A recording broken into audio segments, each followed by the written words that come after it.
Locksmith business for sale. Is it a good deal? Would the Lockfather buy? I don't know. Let's find out. You never know.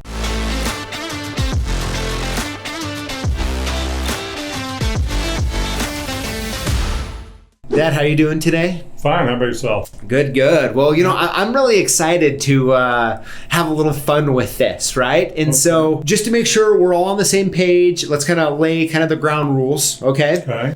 And so I have found some locksmithing businesses for sale online, okay? Now we're going to be going over one of them in this video. Now, you're not expecting me to buy it, do you? I don't know. But the big thing is that I want to go over, okay? So I'm going to keep the listing anonymous, okay? Now, absolutely. Although the details are going to be real. Okay. Okay, and I want you to pretend that this business is for sale within driving distance of here, and it might be something that you would be looking at to purchase. Okay. Go through it. Let's talk about it. Pick my brain in other words. Yeah, and I think really just have a good conversation about the locksmith businesses that are for sale, the good, the bad. And if someone were to be wanting to buy a locksmithing business, kind of give them a little insight. If maybe looking at selling their business one day, would give them a little bit of insight. And so, of course, I'll kind of bring a lot of the technical speak. Okay. And I'll let you ramble on. well, do what you do best, which is try to find where the money's at. That's it. Right? So let's hop right into it. All right. Now, I do want to say that if you happen to be watching this and you realize we're talking about your listing, okay, we're not trying to beat it up, rip it apart. We're not trying to do any of that. Is what we're just trying to do is take real information and have some fun with it. So, and it's my opinion, nobody else's. Yeah, right. Yeah, it'll be our opinion. So, right. So I just want to throw that out there. Depending on if there's one that we don't really like or this or that. Okay. So that's why I'm keeping it anonymous. Yeah, that's the best way. Okay, so here we go. Are you ready? Yep. Are you sure? No. Okay. Go for it. All right, so this locksmithing business for sale, mobile locksmith service business for sale, mainly commercial repeat customer base, fully equipped and ready to operate. Excellent online reviews, opportunity for growth in both residential and automotive. Right. So primarily a commercial-based locksmithing business. Right. Okay. Mainly repeat customers. They do business 8 a.m. to 5 p.m.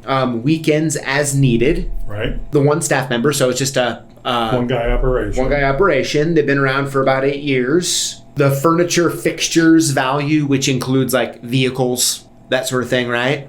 Computers, right, is $40,000, okay, which is included in the asking price. Okay. And then they have an inventory stock level of about $30,000. So you combine those two, $70,000 worth of what they're saying, worth of furniture, fixtures, and inventory. Okay. Their sales, total sales, about $170,000. Okay. And their cash flow is $85,000. Now let's talk about what cash flow for a minute and what that means here. Well, listen, now I'm going to give you the very basic definition that really relates to this type of business, which is going to be their net profit along with any owner's compensation. Okay, so let's say if they paid themselves $50,000 a year and they made $50,000 a year in profit as well, then their cash flow would be $100,000. Right. Okay, so of course it can get way more complicated than that, but for the sake of simplicity, that's the way we're going to look at it. Okay, and their cash flow is about $85,000. Okay. Okay, so 172 top, cash flow is 85,000. So I'm curious what you think. Remember the inventory, right, and the vehicle, the service van, that kind of stuff. All of that is included in the sale price. And so I'm first curious what you think what they're asking.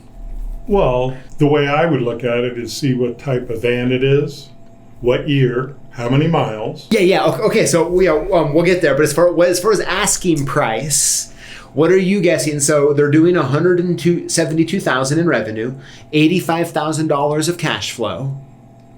How much are they at? But with $70,000 worth of equipment. Okay, so he does 172. Yep. And he basically cash flows 85. Yep.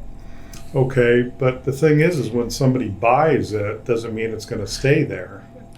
Yeah, but I mean, I'm with you. But what's your guess on the asking price? Well, I can just look at the ones I've bought and go, from my experience. Uh-huh. And, the people do deserve some blue sky, but it's hard to answer. Just throw a number out there. I don't think anyone watching or listening will hold it against you. We're probably asking about 125, 150. Okay. They're asking $90,000 Okay.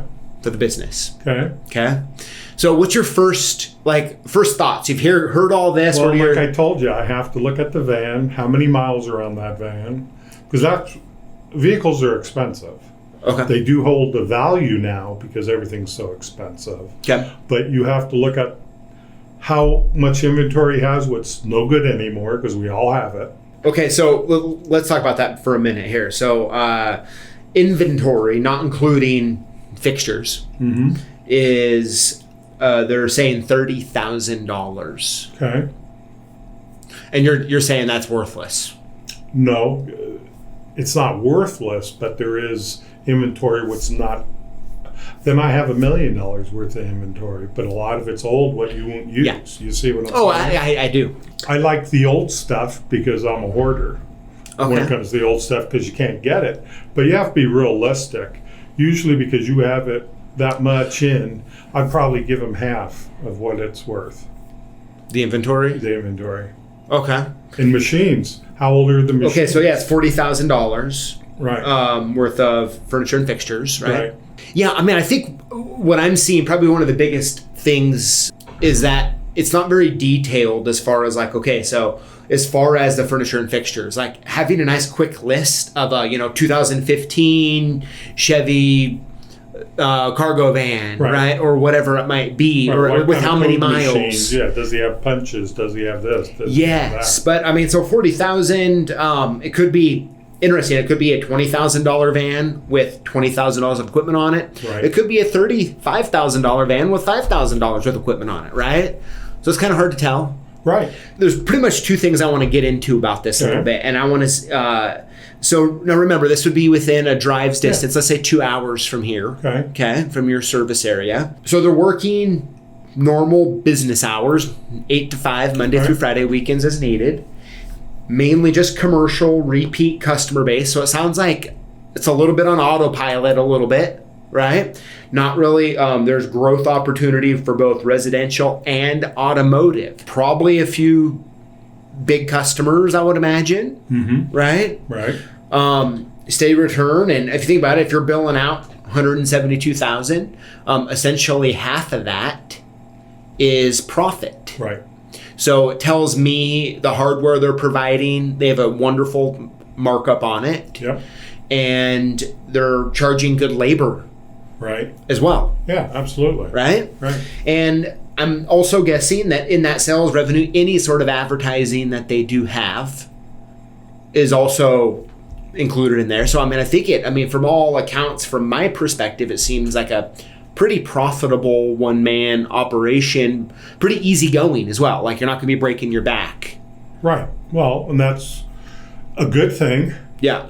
So so the question I want to ask you on this is for $172,000 of revenue with $85,000 of profit, of cash flow, with a van, all that other stuff, like it seems actually a very reasonable price. It's a reasonable price. You're absolutely correct. Okay. Because I've bought and sold probably 20 Locksmith things, stores, vans, equipment, whatever. But you always got to realize when you take something over and people don't like you, the way you're doing business, everybody does business differently. Yes. Okay, which brings me to a spot I've been kind of holding close, one other little part of the listing, which is support and training, 2 weeks training to facilitate transfer. Yeah, 2 weeks isn't enough. It's not enough, is it? If you're out of the blue, I have guys been with me 3 months that still can't do some of the stuff I expect them to have done. Yeah. Yeah, I'd say 5 months, 6 months minimum. Yeah. You know? And I think here lies the big issue with trying to sell a locksmithing business, which is in like a one-person operation. Right. Seems like a really nice little business. Yeah, I mean, does. Absolutely. Bringing in $85,000 in cash flow, working 8 to 5 Monday through Friday. Right. It sounds kind of nice, right? And when you really think about it, if you're getting $70,000 worth of inventory and equipment, okay, if that is true, and you would value, and you look at it's like, yeah, you know, there's some good stuff here, good van. Right. You're really getting the business almost for free. Absolutely. Right? Right. I think the hard part is if there's no one who knows how to do that work, it's hard to sell it to somebody. Right. Period. Because let's face it, every day you go out, if you've been doing it, it's, rekeys, door closers, panic bars.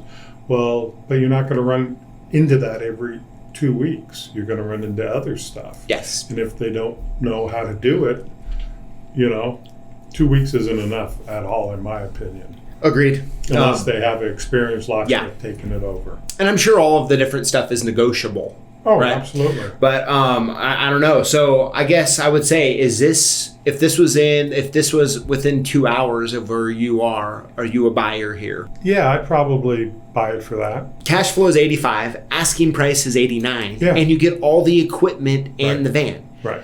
That would be an excellent deal. Yeah. So my question is why is this even still for sale? Right. Right? I agree. But 2 weeks isn't long enough. Yes. So I think a few things. One, let's cut both of those in half. Okay. Let's pretend the fixtures are only worth 20 instead of 40. Because, I mean, I don't know about you, but so I've recently, a couple of years ago, bought some equipment, about $90,000 worth of equipment. Okay. In my head, because I wrote a check for $90,000. Right. In my head, when I walk by that equipment, I'm like, that's $90,000 right there. Yeah. But the sad reality is that if I were to sell that equipment today, it's probably worth 45. Yeah, you get a third usually. And I'm probably even still being a little high on that, right? But that's just the way it goes. And so let's pretend we cut that in half, 20 grand for the equipment, right? Let's say the inventory is only worth 10, not 30, okay? You still have $30,000 and a van that's able to get out on the road, plus that cash flow. And for me, it's like, okay, if I sit down and we talk with this owner, how long are they willing to stick around for? Are they wanting to just retire? Or is it something that I could hire someone, have them train them for the next year and, give them a small salary? Right. I think the possibilities are endless, but I think this business, they're not asking a lot. No. Again, it depends on the vehicle. Yeah. Because I bought vehicles and then I turn around and... Well, think about this, though. If it's $40,000 for all of the equipment, right? And you think about commercial locksmithing equipment, there's not going to be a ton of expensive equipment there. I mean... you're going to have a 1200, some type of code machine. Probably maybe a punch. Or two. Couple pinning kits and tools. It's not that. I mean, even if they were doing Medico or a specialized key machine, the van, my guess, is a large majority of that fixture cost. Yeah. Right? Now, the one thing I want to bring up, and we'll wrap it up here, which is... The one thing that always gets me when I look at listings of a one-person operation like this is that who's doing the books? My guess it's a spouse, right? A sister, a relative, the day-to-day monthly bookkeeping, and so it's like, what's the cost to replace that, right? So I'm going to assume they do that themselves, or they have their significant other or family member. Somebody. And so, I'm probably going to earmark $400 a month to have a third-party bookkeeping service. But still, add that up. Let's call it an even $5,000. That still doesn't really change my thought, right? And to think about this, room for growth with residential, room for growth with automotive. There's a lot more money to be made here. Oh, absolutely. There's if a lot. you want to learn it and go forward. Residential isn't that tough. That's, because commercial, is basically upper, than a residential. So different stuff. So it would be good to add those things. Absolutely. Well, so there you have it. So you're a buyer here, right? I am. You're a buyer. Yep. Very good. Yeah, so am I. I mean, I think it's a great listing, honestly. Yeah, but as I say, you got to see it and... Yeah, I mean, going off the information we know. Right. Right?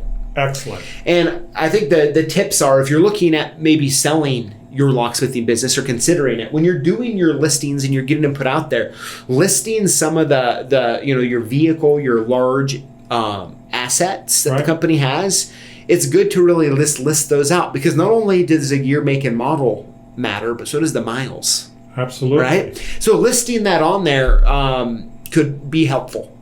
Oh, yeah, because they got to make some determination before they call you. Yep. Is it a good deal or not? Absolutely. And, you can have, 6 1200 machines, because that's what mostly we use in the vans. Yep. Okay, so 6, they're old. How much is a new one? 28. Yeah, let's call them 3,000. Yeah. Okay, so those are probably worth maybe 800 to 1,000 a piece. Yeah, I mean, for me, as you know, I'm not hip on old HPC machines because they're just unreliable. Well, mine aren't, but yeah, I understand. You know what I mean? Yeah. No. But okay. Well, hey. There you have it. Our first ever locksmith business for sale. I think I need a paper to write down what you were saying so I didn't misunderstand it. Yeah. Well, and I can do a little better job communicating it. So how about the next one? I'll try to up my game a little bit with. And I'll try to up mine. Okay. Good stuff, everybody. Well, hey, we hope you enjoyed it. We hope you found some entertainment value at minimum. Oh, PJ and I'm good for that. Right. But anyways, we'd love to know your thoughts and comments in the comments below. And thanks for watching or listening. And we'll see you next time. Hey, congratulations, you've made it to the end of the video. You probably deserve a medal, maybe a plaque. But hey, I want to make sure that when you're commenting that you're including the hashtag lockboss. When you do, you automatically get entered in to win one of 5 free prizes we're giving away each week here live on YouTube on Tuesdays at 4 p.m. We'll see you in the comments.